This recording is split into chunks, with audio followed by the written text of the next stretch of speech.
Captain Olivia Martinez sat in her command chair aboard the Earth ship Horizon *, eyes fixed on the main screen. The vast emptiness of space had just become very crowded. A fleet of alien vessels, at least 50 of them, hum against the starfield like metal insects. "Sensor report," she ordered, her voice steady despite the pounding of her heart. Lisa Jones, the ship's science officer, looked up from her console. Vessels show minimal shielding. Power signatures suggest fusion-based engines. Weapons seem to be primarily missile-based with some laser capabilities. Martinez nodded. The Horizon * was a peaceful exploration vessel, but even so, their defenses were likely superior to anything these aliens could throw at them. "They're hailing us," said Sam Garcia from Communications. His fingers danced across his console as he worked. "Audio and visual transmission. I'm running it through the translation matrix now." The main screen flickered, revealing the being with gray-blue skin, 6 independently moving eyes, and what appeared to be breathing gills along its neck. Elaborate decorations covered its uniform. "Attention unknown vessel." The translation came through in a mechanical voice. "You have entered territory belonging to the grand hegemony of stellar civilizations. You will power down your engines and prepare to be boarded for inspection and registration." Martinez exchanged glances with her first officer, Ben Collins. "Open a channel." "This is Captain Olivia Martinez of the Earth exploration vessel Horizon *. We come in peace and wish to establish diplomatic relations." The alien's gills fluttered. "There are no relations to establish.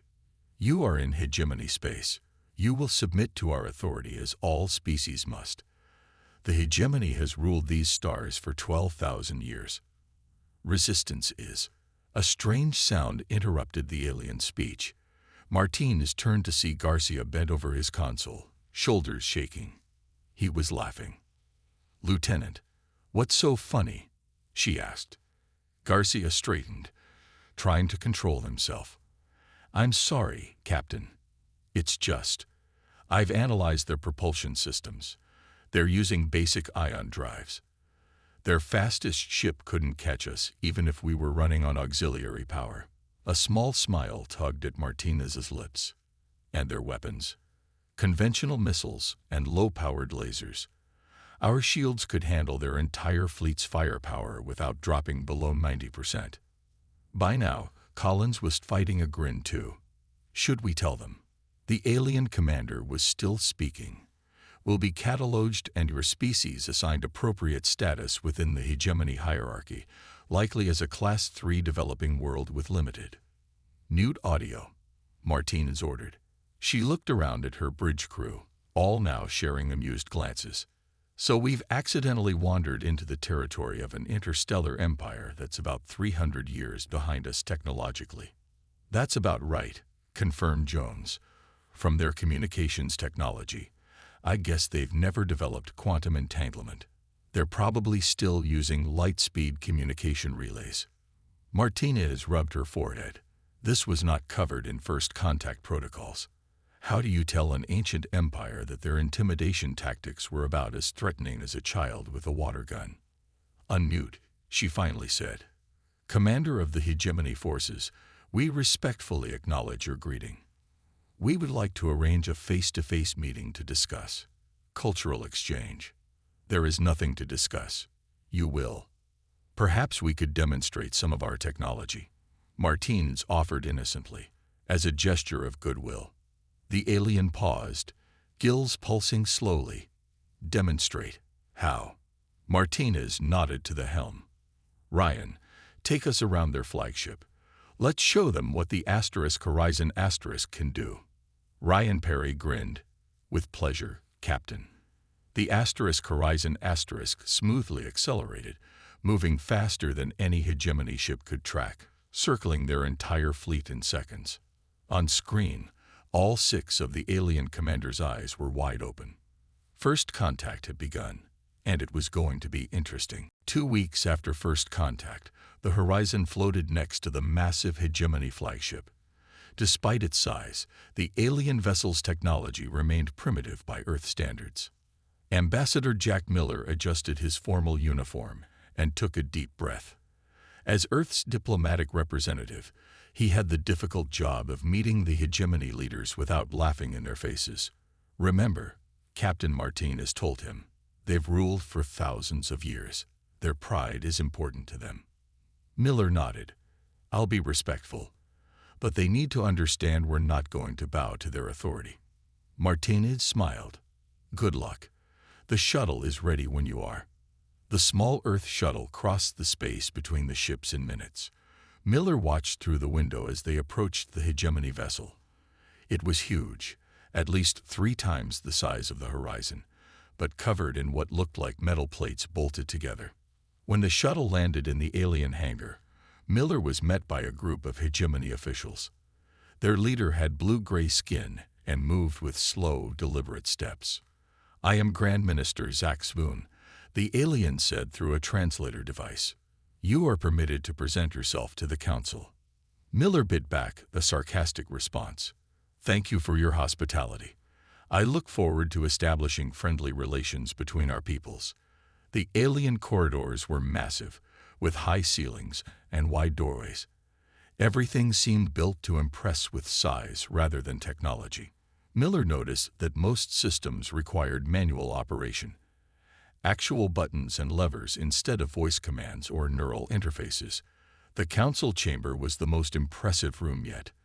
12 alien leaders sat on raised platforms, looking down at Miller with their multiple eyes. "Human," said the central figure, "you stand before the eternal council of the Grand Hegemony, rulers of 27 star systems and masters of this galactic sector for 12,000 years." Miller bowed slightly. "I am honored. I bring greetings from Earth and the United Planets of Sol." "We have reviewed the capabilities of your vessel," continued the alien leader. "Your technology is unexpected for a species we have not previously encountered." That was diplomatic understatement. The Horizon had completely changed the power dynamic by simply existing. "Humanity values peaceful exchange of ideas," Miller said. "We would like to propose a cultural and scientific exchange program." A different council member leaned forward. "You misunderstand your position. All species within hegemony space must submit to our authority. Your technology will be studied and incorporated into our fleet." Miller smiled politely. "I'm afraid that won't be possible. Our technology isn't something we can simply hand over. It's the result of centuries of scientific progress." "You refuse the Council's command." The alien's gills fluttered in what Miller guessed was anger. "I offer an alternative," Miller replied. "Equal exchange. We can learn from each other." The council members talked among themselves in their clicking language. Miller waited patiently, observing the room. Despite its grandeur, he noticed outdated lighting systems and manual climate controls.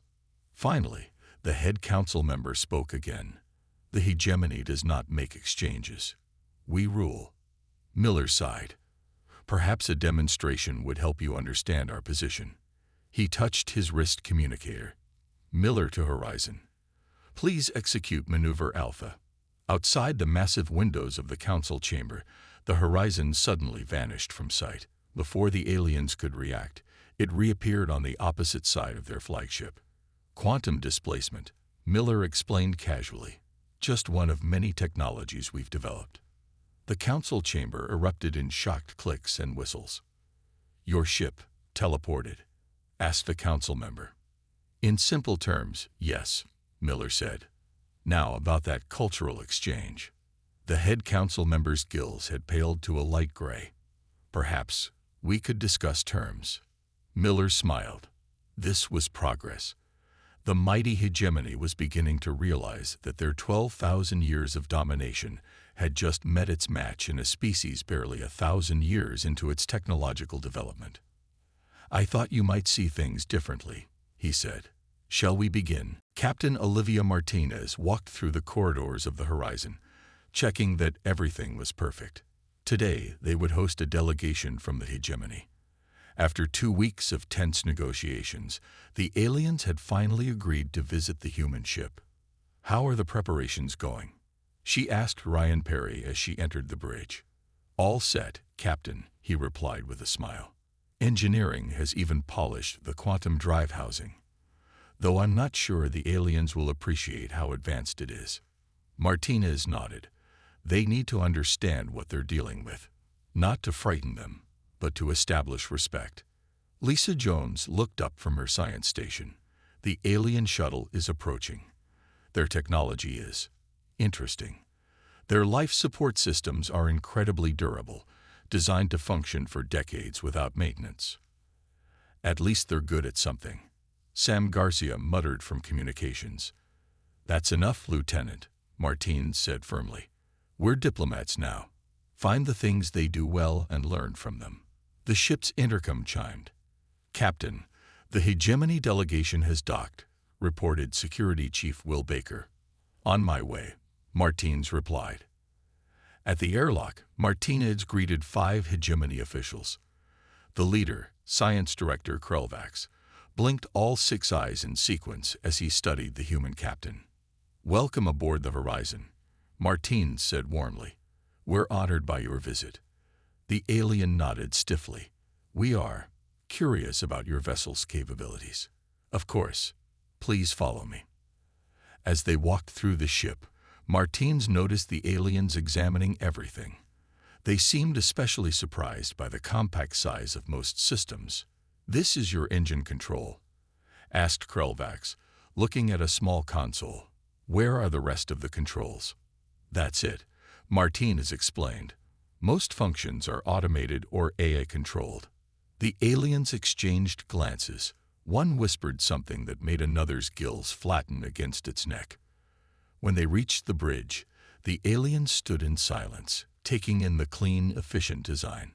"Your vessel operates with how many crew members?" asked Krelvax. 42 total," Martinez replied, "though we could manage with just 10 if necessary." "Our comparable vessels require at least 800 personnel," the alien admitted. Martinez didn't comment on this remarkable inefficiency.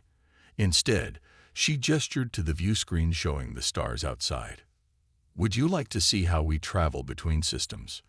The aliens agreed, though they looked nervous as they strapped into visitor seats. "Set course for Jupiter," Martinez ordered. "Standard quantum jump." Ryan Perry's fingers moved across his console. "Course set, Captain. Quantum drive engaged." The stars on the view screen blurred briefly.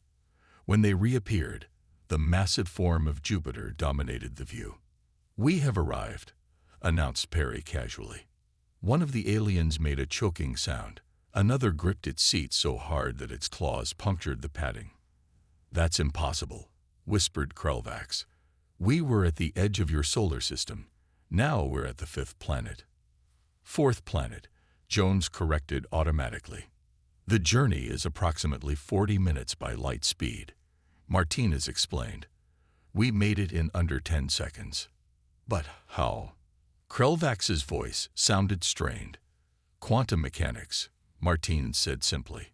"Would you like to see the engine room?" The aliens followed in stunned silence as Martinez led them to engineering. Chief Engineer Emma Clark greeted them with a smile. "This is our quantum drive," she explained, pointing to a glowing blue cylinder at the center of the room. "It creates a field that allows the ship to exist in multiple points in space simultaneously, then collapses the field to select our destination. That violates fundamental physics," one alien protested weakly. Clark shrugged. "We had to rewrite some physics textbooks, yes." Krelvax studied the engine with all 6 eyes wide open. "How long has your species had this technology?" "About 80 years, Clark answered. "The first prototype was much bigger, of course." The alien science director turned to Martinez. "Captain, I must report this to my government immediately. The Hegemony has significantly underestimated your civilization." Martinez smiled. "That's why cultural exchange is so important. There's much we can learn from each other." As they returned to the shuttle bay, Martinez wondered how the Hegemony Council would react when they learned just how far behind they really were. Grand Chancellor Vos Ikrit paced nervously in the ancient council chamber. For 12,000 years, the hegemony had ruled without serious challenge. Now, everything was changing. "Enter," he commanded as the door chimed. Science Director Krulvax walked in slowly, his gray-blue skin looking paler than usual. Behind him came Military Commander Dreskol, whose posture showed unusual tension. "You have reviewed the findings from the human ship visit?"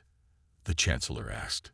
"Yes, Excellence," Krulvax replied, his voice unsteady. "I hardly know how to explain what we saw." The Chancellor gestured impatiently. "Speak plainly. How advanced are these humans?" Krulvax placed a data crystal on the central table. It projected images of the horizon. "Their technology exceeds our own by at least 500 years, possibly more," he said.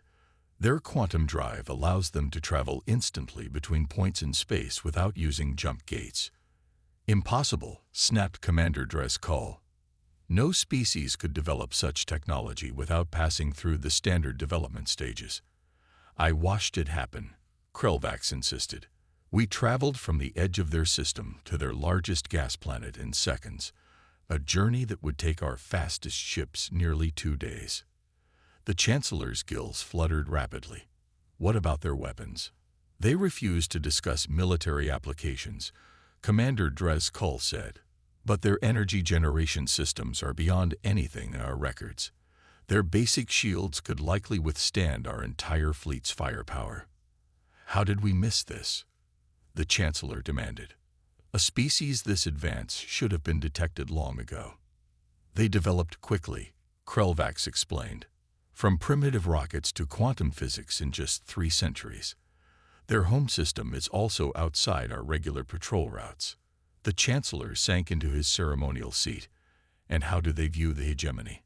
The two officials exchanged uncomfortable glances. "They find us quaint," Krulvax finally admitted. "When I expressed surprise at their technology, one engineer said it was nice to meet the galaxy's historical preservationists." Commander Dreskol's combat claws extended slightly. "They mock us." "Not maliciously," Krulvax hurried to explain. "They seem genuinely interested in our culture and history, but they view our claims of dominance as amusing." The Chancellor's eyes focused on the holographic image of the human ship. Despite being smaller than hegemony vessels, it now seemed far more threatening. "What do they want?" he asked quietly. "Cultural exchange," Krulvax said. "Scientific cooperation. Trade relations. Not conquest." "No, Excellence. That is what puzzles me most. With their technology, they could easily defeat us. Yet they offer friendship instead." The Chancellor stood and walked to the ancient window overlooking the capital city. For countless generations, the hegemony had expanded slowly, absorbing primitive species and claiming their resources. Never had they encountered a civilization more advanced than their own. "They must have weaknesses," Commander Dreskol insisted. "No species is perfect." "Their history shows internal conflicts," Krulvax acknowledged.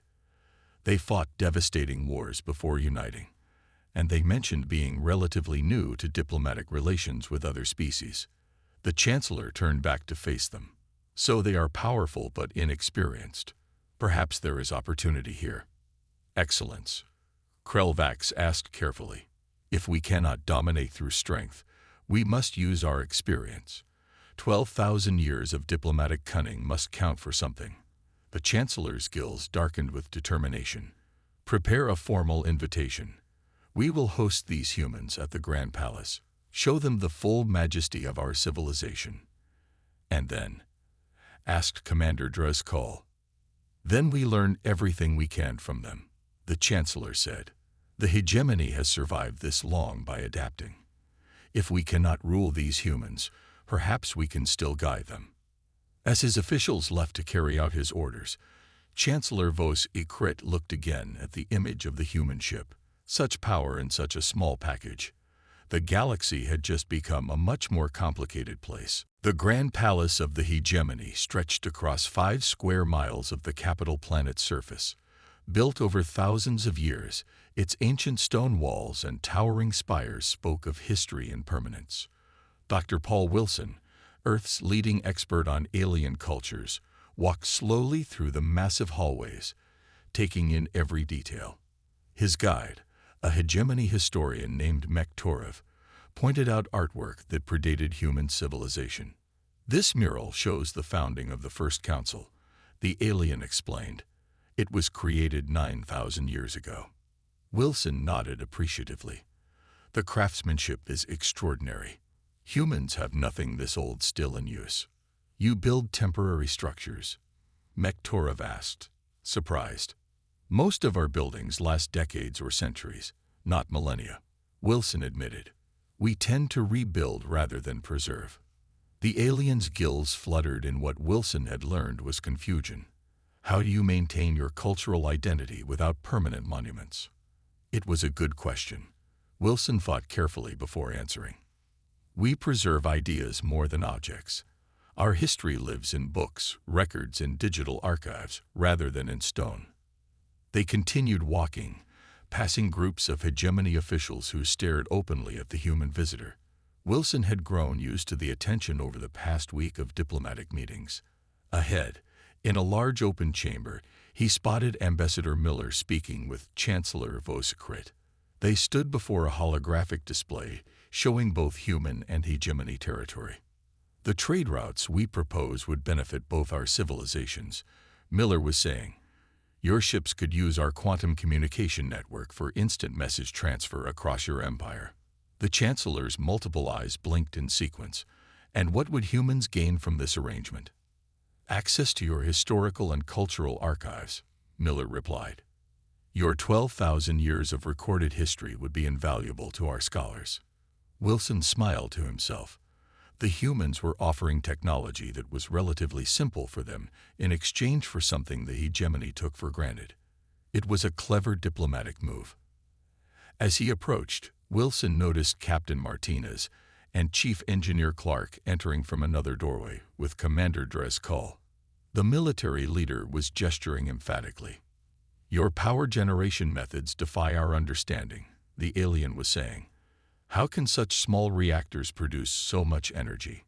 Clark smiled patiently. "It's about efficiency.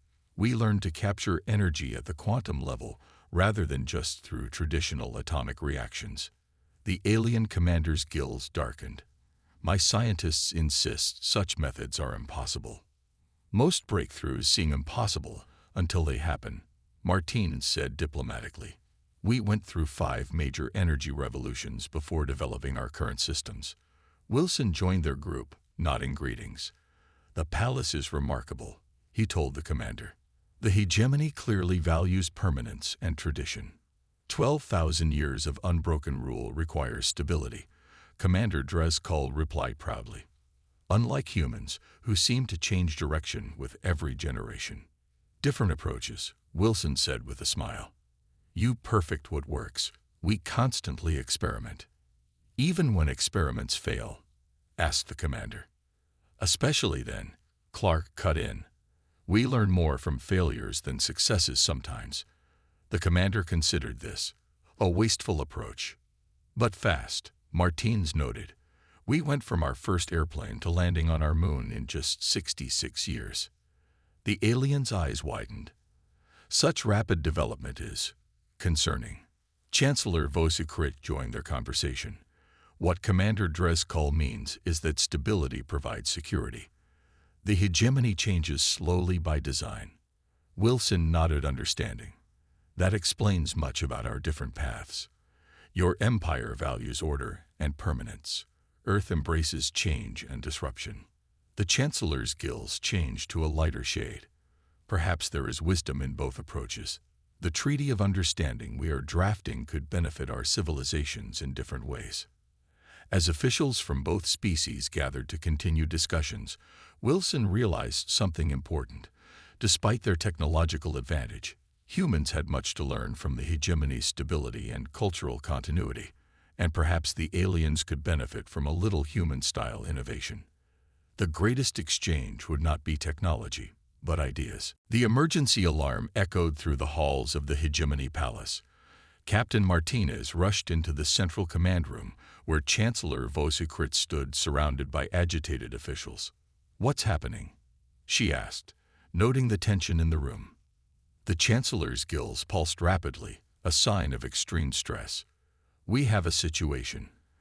Admiral Zilkrax has taken control of our border fleet and cut communication with the Council." Martinez felt a chill. The same admiral who refused to attend the diplomatic meetings. "Yes, he commands 20 warships and has declared that no alien should rule over the hegemony." The Chancellor's voice trembled slightly. "He is targeting your research vessel in Sector 4. Ambassador Miller joined them, his face grim. "The Discovery? That ship has only basic defenses." Commander Drezkul brought up a holographic display showing the positions of the rebel fleet. "Admiral Zilkrax believes destroying a human ship will prove our strength and restore hegemony honor." "He doesn't understand what he's doing," Martine said, keeping her voice calm. "If he attacks, he could trigger a war your people cannot win." The Chancellor's eyes blinked in distress. "We have sent orders demanding he stand down, but he has ignored them." Martinez touched her communication device. "Martinez to Horizon. Emergency situation. Prepare for immediate launch." "What are you planning?" asked the Chancellor. "To prevent a war," Martinez replied. "How long until the rebel fleet reaches our research ship?" 3 hours at their top speed," Commander Drezkul answered. Martinez nodded. "The Horizon can be there in minutes. We'll evacuate our researchers before the attack." "And then?" Miller asked quietly. Martinez met his eyes. "Then we show Admiral Zilkrax exactly why starting a fight with Earth would be a terrible mistake."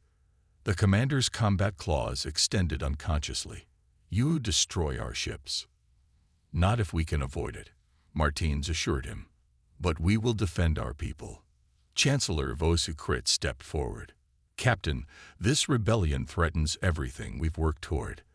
The hegemony has not faced internal conflict in over 2,000 years, which is why Admiral Zilkrax believes he can succeed," Miller observed. "He thinks the Council has grown weak by negotiating with us." An idea formed in Martinez's mind. "Chancellor, would you be willing to come with us? If we could open communications with the Admiral, seeing you might help." The alien ruler hesitated. "Leave the capital. No chancellor has done so in 7 centuries. Sometimes old traditions must bend to meet new challenges," Martinez said gently. After a moment, the chancellor straightened to his full height. "I will come. The future of the hegemony may depend on it." An hour later, the Horizon emerged from quantum space near the research vessel Discovery. The rebels were still 2 hours away at their maximum speed. "The Discovery reports all personnel safely aboard," Sam Garcia announced from communications. "Good," Martinez said. "Now set course to intercept the rebel fleet. Let's introduce ourselves before they expect us."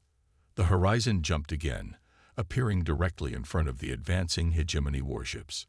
The rebel vessels scattered in confusion, unprepared for the human ship's sudden arrival. "We're being hailed," Garcia reported. "It's Admiral Zilkrax." The main screen activated, showing an older alien with dark, mottled skin and ceremonial battle markings. "Human vessel," the Admiral growled. "You interfere in hegemony matters.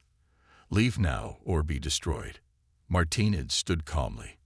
"Admiral, I have someone who wishes to speak with you." She stepped aside as Chancellor Vosikrit moved into view. The rebel leader's eyes widened in shock. "Excellence, why are you aboard an alien ship?" "Because, Admiral." The Chancellor replied firmly, "The future of the hegemony depends on understanding our place in a changing galaxy. These humans could have destroyed our entire civilization. Instead, they offer friendship." For the first time, doubt showed in the Admiral's expression. "The true strength of the hegemony," Martinez added, has always been its ability to endure. Sometimes, that means knowing when to adapt rather than fight. As the standoff continued, Martinez knew the next few minutes would determine whether peace would prevail or a pointless war would begin. 6 months after the rebel fleet crisis, the observation deck of the Horizon buzzed with activity. Humans and hegemony officials mingled together, celebrating the official signing of the Interstellar Cooperation Treaty. Captain Martinez stood by the large windows, watching the stars. The Horizon was in orbit around Earth, with 3 hegemony ships nearby. The alien vessels looked different now, upgraded with some basic human technology that had been part of the exchange program. "Quite a view, isn't it?" Ambassador Miller joined her, holding 2 glasses of champagne. He offered one to Martinez. "Hard to believe how far we've come," she replied, taking the glass. "From them demanding our surrender to this partnership." Across the room, Chancellor Vosukrit was deep in conversation with Earth's president. The hegemony leader had become surprisingly adaptable for someone whose civilization valued tradition above all else. "The quantum communication network is already operational in 15 hegemony systems," Miller noted. "Their empire is more connected than it's ever been. And our historians are having the time of their lives digging through their ancient records," Martinez added. "Dr. Wilson says he's discovered music traditions that predate human agriculture." Near the buffet table, Engineer Clark was showing a group of hegemony scientists a small device. "It's a portable power cell," she explained. "It can run a small city for a month." The aliens handled the device with reverence, their gills pulsing with excitement. In another corner, former rebel Admiral Zil Krax stood stiffly in conversation with Commander Dreskal. After the standoff, the Admiral had eventually accepted the changing reality. Now he served as a military liaison between the species. "I still do not understand," Zil Krax was saying. "You could have conquered us easily. Why didn't you?" Ryan Perry, who was passing by, stopped to answer. "What would be the point? Forcing people to do things just leads to resentment and rebellion. We learned that from our own history. But power should be used," the Admiral insisted. "Power can be used in different ways," Perry replied. "Building things together is better than tearing things down." Chancellor Vosukrit approached Martinez and Miller, his ceremonial robes flowing behind him. "Captain, Ambassador," he greeted them. "A historic day for both our peoples." "Indeed," Miller agreed. "The first of many, I hope. Our scientists are already incorporating your efficiency principles into our new ship designs," the Chancellor said. "They will be smaller but far more capable." Martinez smiled. "And our cultural experts are studying your governance systems. 12,000 years of stability has much to teach us." The Chancellor's gills shifted to a pleasant blue color. "The most amusing thing about all this," he said quietly, "is that when you first appeared, we thought you were primitive beings to be ruled. And we thought you were hopelessly behind," Martinez admitted. "We both had much to learn." "Different paths," the Chancellor mused. "You raced forward, constantly changing. We moved slowly, preserving what worked." "And now?" Miller asked. "Now we walk a middle path together," the Chancellor replied, taking the best from both approaches. As if to demonstrate this point, a new ship appeared through the observation windows. It was the first joint human hegemony vessel, combining human quantum technology with hegemony durability and life support systems. "The Cooperation Martinez said, watching the sleek ship move into position. "First of the new fleet." "Where will it go?" asked the Chancellor. "Beyond both our territories," Miller explained, "to explore regions neither of our species has visited." The Chancellor's eyes focused on the new ship. From empire to exploration. A significant change for the hegemony. "Change can be good," Martinez said gently. "And you're not giving up your past, just adding to it." As the celebration continued around them, Martinez reflected on their journey. What had begun with laughter at an empire's outdated claims had evolved into respect and partnership. The humans had their technology. The hegemony had their stability, and together they were stronger than either could be alone. The cosmic joke had turned into something neither side could have imagined, a friendship that would reshape the stars.